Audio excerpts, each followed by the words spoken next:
На конкурс дети читают стихи. Маусош номер 9. Город Нижний Тагил. Давыдкина Олеся. Маусош номер 9. 6 класс. Город Нижний Тагил. Елена Мешкова. Сапер на лопатку и вырыта яма. Ни матери рядом, ни гроба, ни слез.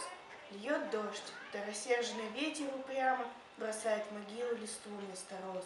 И стелются листья по серой шинели, где ярким лучистым пятном, как орден, который вручить не успели, зарделось намокшее кровью сукно.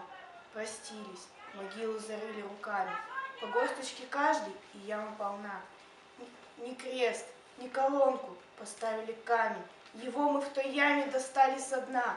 И сколько таких вот холмов безымянных оставили мы по дорогам войны, спеша хоронили, без почестей браных, кого у березы, кого у сосны.